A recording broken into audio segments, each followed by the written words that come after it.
A deleted song may be the confession the world missed. Within minutes, screenshots, snippets, and voice captures began circulating like digital ashes, igniting a wave of speculation that refused to die. Was Rush a cry for help? Or an act of cruelty? Was I never needed? You a coincidence? Or a haunting echo left on purpose? Each side built its own theory, fueled by fragments of audio and emotion. And in the middle of it all stood the same question that had haunted this story from the beginning: how much truth can hide inside a song before it stops being music and starts becoming evidence?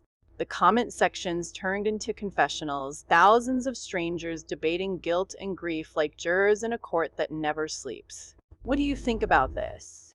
Comment amen below so we can continue with the unfinished stories. It did not begin with a press conference or a police briefing. It began with screenshots, screen recordings, and the collective memory of an audience that refuses to forget. Once Rush appeared and vanished, the public investigation accelerated, and the internet did what it always does in moments of uncertainty. It organized itself into a storm. For months, the public had assumed that the David situation had gone dormant. The first wave was purely emotional. Fans wrote that they felt whiplash. 1 minute, a notification promised music.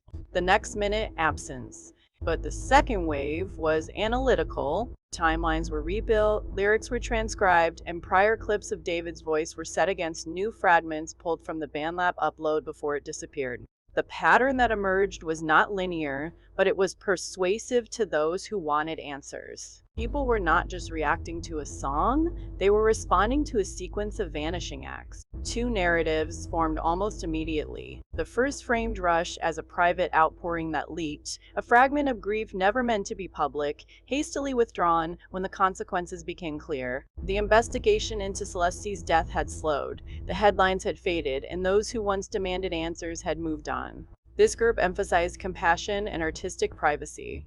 According to their view, the timing was human, not tactical, and the deletion was less a strategy than a reflex. The second narrative was colder and more structural.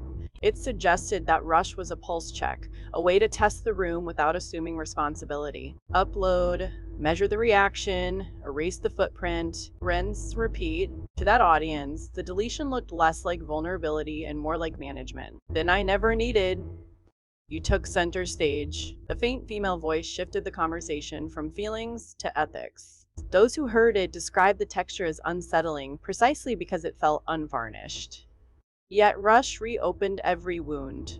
It did not behave like a studio layer, it behaved like a trace. Listeners replayed the same few seconds until the words seemed to breathe on their own. You are the one calling my phone. Your number is blocked. You keep calling me, texting me. In parallel, community members circulated clips of Celeste's old live streams and the Ring camera exchange that had already become part of the public archive.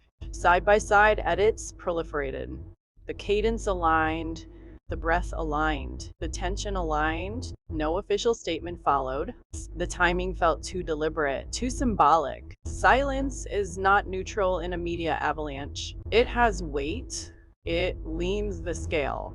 The absence of a clear explanation created a vacuum that was immediately occupied by investigators outside the system. Among them, a private investigator named Steve Pfizer became a recurring figure in the discourse. According to posts attributed to him, he was working with the owner of the Hollywood Hills property where David had stayed, and he began sharing material that appeared to connect the music to a larger, more troubling timeline. He published images on X of a Build-A-Bear certificate recovered from that property. The name on the certificate, Esmeralda.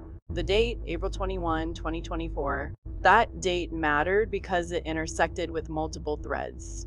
Why release a song in the middle of an open investigation, especially one that still had no suspect? 2 weeks after Celeste was reported missing from Lake Elsinore, a bear was apparently purchased or created, and the certificate bearing Esmeralda's name ended up in a rental linked to David. In a parallel data point, observers noted that David posted a TikTok the very same day, filmed on a Six Flags roller coasters and amusement park that includes a Build-A-Bear location. The implication was not a conclusion, it was a question: who was with him that day, and what did that day mean for a timeline already under scrutiny? This is how a media avalanche builds. Each fragment is lightweight on its own. Together, they gain mass. A teenage graduation photo surfaces and receives a caption. Celeste attended Esmeralda's celebration on May 30, 2024. A Ring camera clip resurfaces with precise timestamps.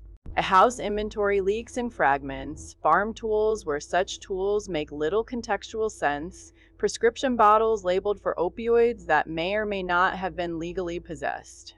None of these pieces carry an official verdict, and, more importantly, a why erase it. Together, they suggest a narrative arc that the public recognizes even when the authorities refrain from naming it.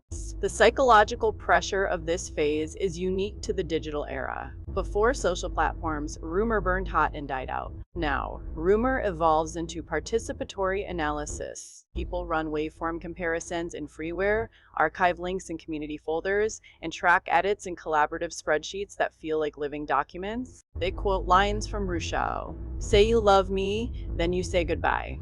I still think about you day and night. You say, and attach them to maps, receipts, and screenshots until the lyric reads like a caption under a crime scene photo. Art, in this frame, becomes metadata. The family's silence complicated the narrative further. There were photos, but there were no definitive statements that resolved the timeline. The mystery deepened when listeners examined the lyrics. There were posts, but there was no direct rebuttal to the idea that key dates overlapped in ways that defied coincidence. Community members argued not only about David, but about the moral obligations of those around Celeste. If Esmeralda's name appeared on an item that migrated into a rental linked to David, what did that imply, and who should have spoken first to clarify it? The more the audience asked, the quieter the principle seemed to become. Meanwhile, the language from law enforcement stayed measured and procedural, no suspect named, autopsy results deferred. To some, deferred sounded administrative. To others, it sounded like a placeholder for confusion or conflict. In this atmosphere, a single opinion can tilt perception. A line repeated by observers crystallized the most restrained theory: an accidental overdose followed by panic, followed by a cover-up designed not to manufacture a villain, but to protect a relationship that would damage a career if revealed. Lie? It is not a charge. It is a hypothesis that felt emotionally plausible to a public that has watched similar arcs in other cases. There were no names, no direct references, yet the tone carried a haunting familiarity. What made the avalanche relentless was the rhythm created by David's own behavior. The cycle of post, delete, silence taught the audience to expect disappearance, every removal read as confirmation, every absence read as strategy. When fans asked why a track allegedly created on October 2nd would appear unannounced in the middle of an unresolved investigation, the lack of a direct response did more than raise suspicion, it hardened it. Ethically, the conversation narrowed to a brutal, simple question. If the voice belongs to Celeste, what is the obligation of the artist who used it? Is the act a memorial, a manipulation, or a message meant for those who know how to hear it? The answer depends on documentation that has not yet been presented to the public. In the absence of that documentation, the accusation dominates the imagination because it is the only story with momentum. There is also the question of intent. Say you love me, then you say goodbye, he's saying. Did David expect Rush to remain up long enough to be heard and archived, or did he underestimate how quickly the internet preserves what it touches? BandLab was not a shield. It was a stage with a trapdoor. When the song fell through, the audience did not exit the theater. They kept their seats and studied the floorboards. By the time the second week closed, the avalanche had reshaped the mountainside. The discourse moved beyond whether the voice matched and settled into what it meant if it did. In that interpretation, I never needed you, you ceased to be a composition and became a narrative revision, a way to frame Celeste as the pursuer and David as the overwhelmed target. If that reading holds, then the creative act is no longer neutral. It is a claim with consequences. It began with a simple notification that lit up thousands of screens across the country. I still think about you day and night. At the center of the storm remains the house in the Hollywood Hills. According to those who have seen the interior, the combination of farm tools and opioid-labeled bottles did not feel like a studio still life. It felt like foreshadowing. Whether that foreshadowing aligns with reality is precisely what the public cannot know without an official record. But perception is powerful, and in a media avalanche, perception hardens into belief faster than institutions can publish. The cruel symmetry of this chapter is unavoidable. A track that vanishes, a woman whose voice allegedly remains, a body with unanswered questions, a certificate with a name. To many, it sounded less like a love song and more like a rationalization. A coded message addressed to someone who is no longer here to answer. A roller coaster that might have carried two stories at once. The avalanche does not care which piece is definitive. It cares about weight, and every unanswered question adds another layer of snow. Silence can be moral caution. It can also be strategic delay. In either case, the effect is the same. The public becomes the narrator, and once the public becomes the narrator, the artist's lyrics are no longer private property. They are exhibits in a theater where the lights never dim. By the time the noise reached its peak, the question was no longer whether something had happened, but how far the truth had already traveled.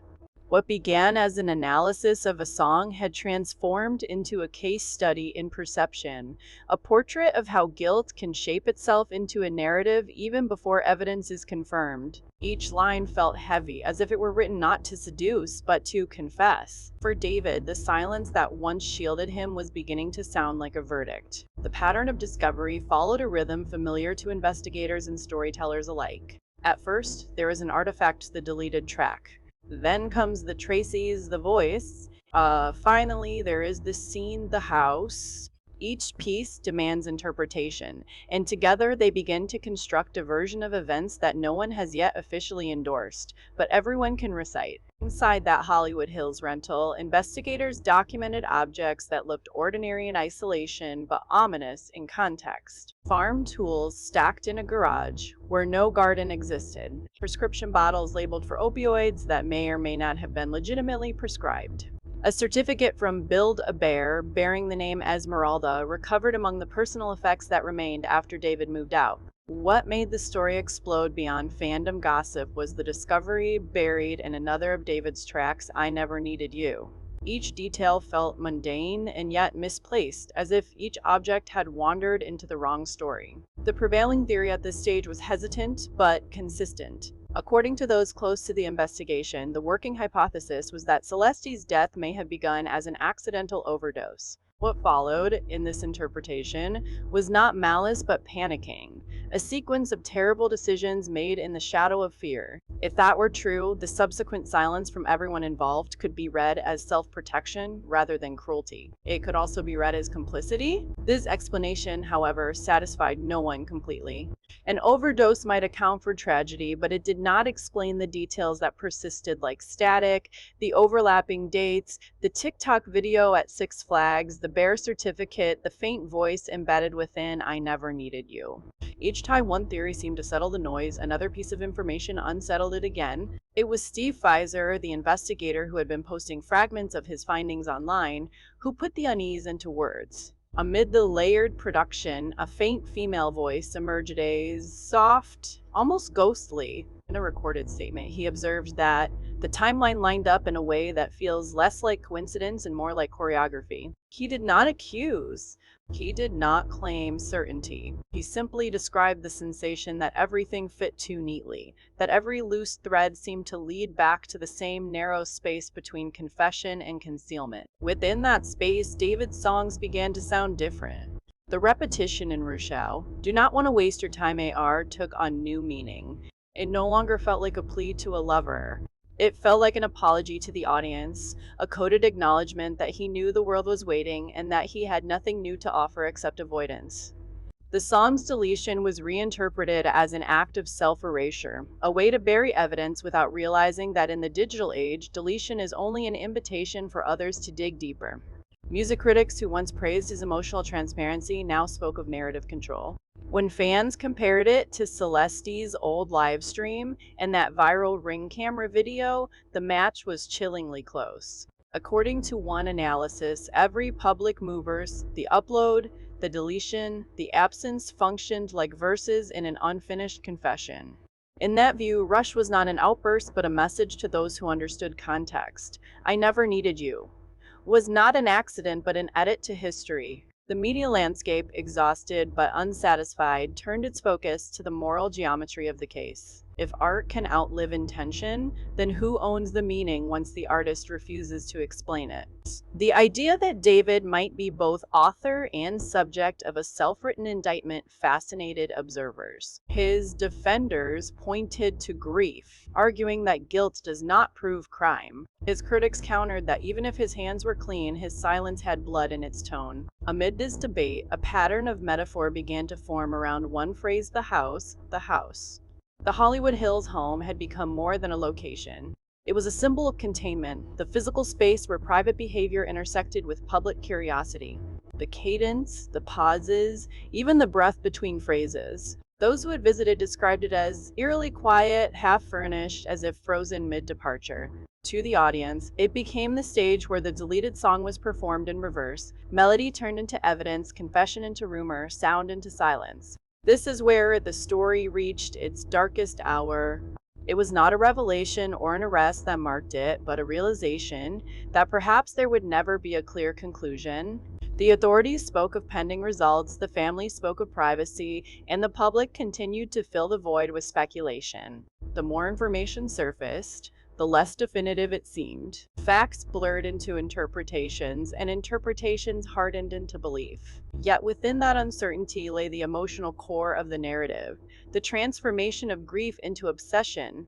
The same audience that once celebrated David's music now dissected his pauses, his word choices, his absence from social media. The investigation had migrated from physical evidence to linguistic analysis. It was not just similar, it was familiar. His lyrics were cross-examined like sworn testimony, each line evaluated for motive and remorse. At this point, even those who resisted conspiracy theories admitted an undeniable pattern. Every time clarity appeared imminent, it receded. Every moment that promised resolution dissolved into static. The metaphor extended naturally. Just as rush appeared and disappeared, so did every hint of truth. Observers began to describe this rhythm as a loop of disappearance. The track vanished. The explanation vanished. The suspect list vanished.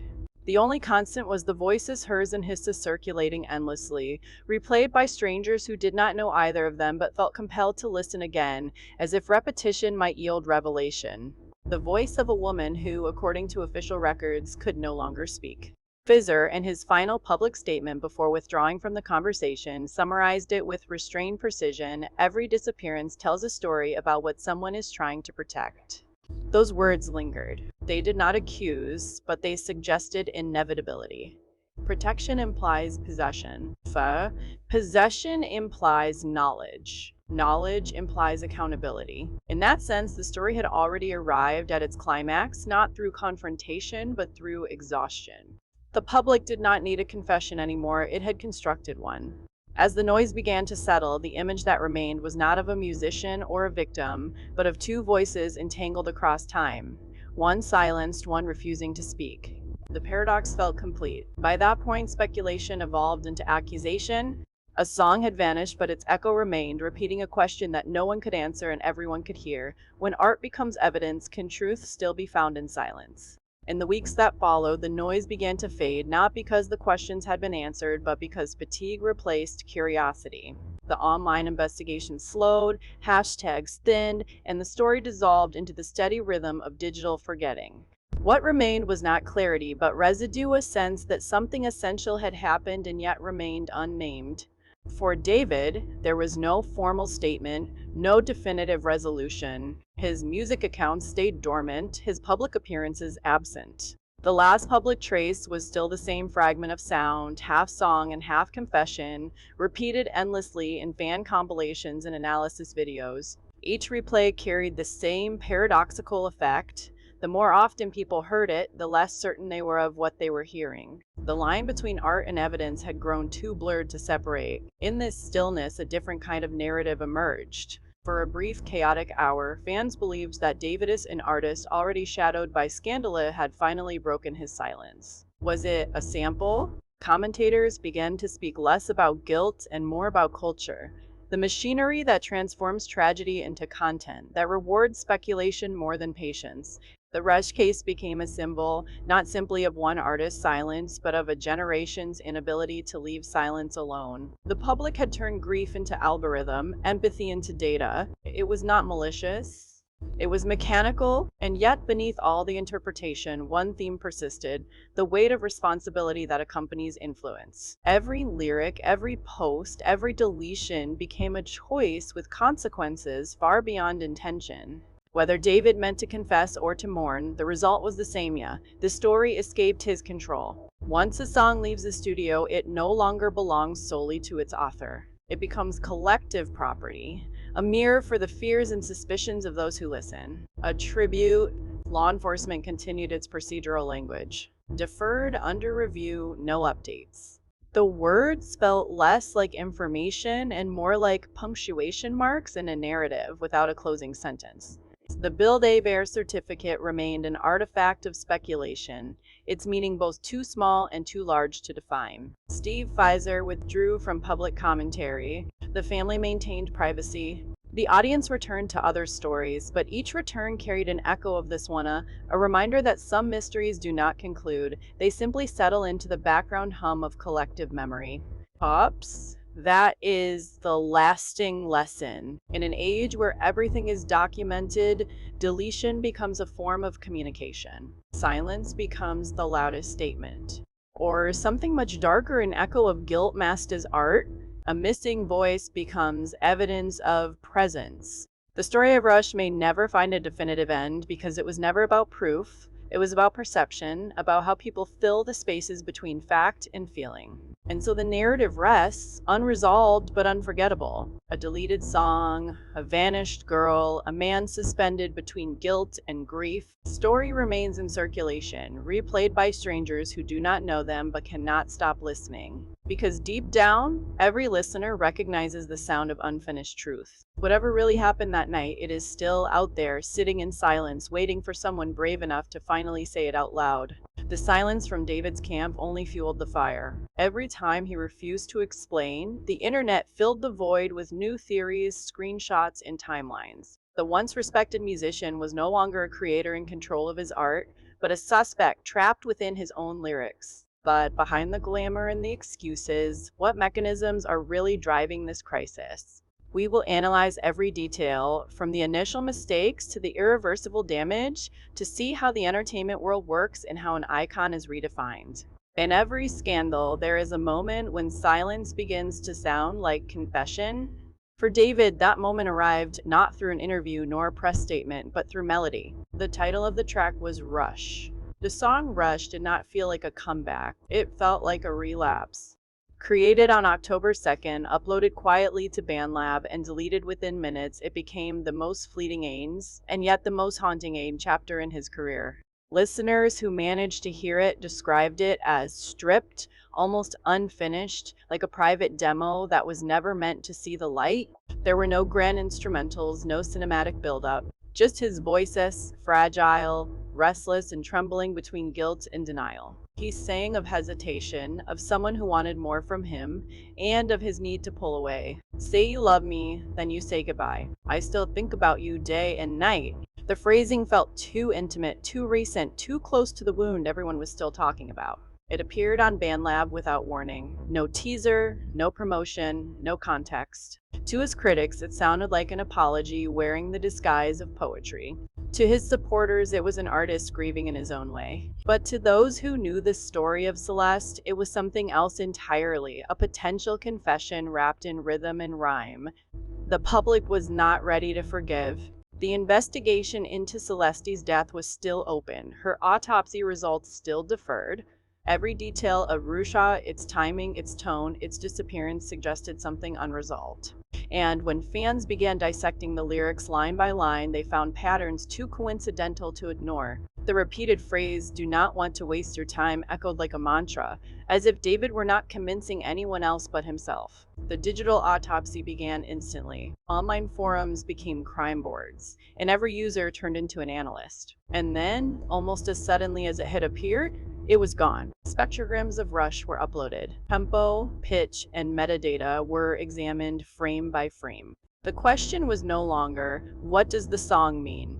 But Who is this song for? Then came I Never Needed You. At first, it seemed like just another leftover track. But a few seconds into the chorus, something unexpected emerged, a faint female voice buried under the production, almost whispering between the beats. Some heard it by accident, others through audio isolation software. What they discovered sent a shiver through the entire community. The voice sounded familiar. Deleted. Too familiar. It was not a sample from a commercial pack, not a random texture. It carried human irregularities, the breath before a word, the slight tremor of hesitation, the kind of imperfection no digital filter could replicate. When side-by-side comparisons were made with Celeste's old live streams and that viral Ring camera clip, the one where she argued with a neighbor, the alignment was uncanny. The inflection, the tone, even the sigh at the end of a phrase. What followed was chaos. Threads multiplied, TikToks dissected waveforms. A small group of fans ran a voice analysis using freeware audio tools and claimed a near one-to-one match. The conclusion was terrifying. The female voice in David's song might not be an anonymous singer, it might be Celeste herself, vanished.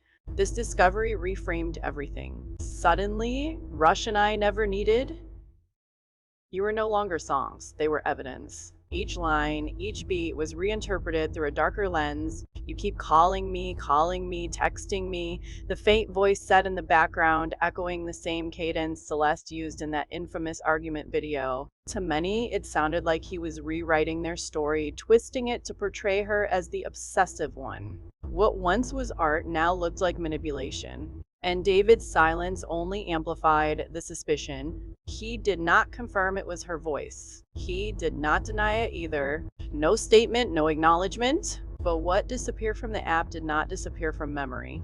Just a digital ghost hovering behind his music. For an audience already grieving the mystery surrounding Celeste's death, this felt like betrayal. The man once admired for emotional honesty was now accused of exploiting the very tragedy that defined him. But why would he do it? Some say guilt makes artists seek redemption through creation. Others believe arrogance convinces them that art can erase accountability. In David's case, it seemed like both. Every lyric felt like an attempt to reclaim control over the narrative aids, to edit reality through melody. By the end of that week, the discussion had evolved into something larger than music. It became a moral trial.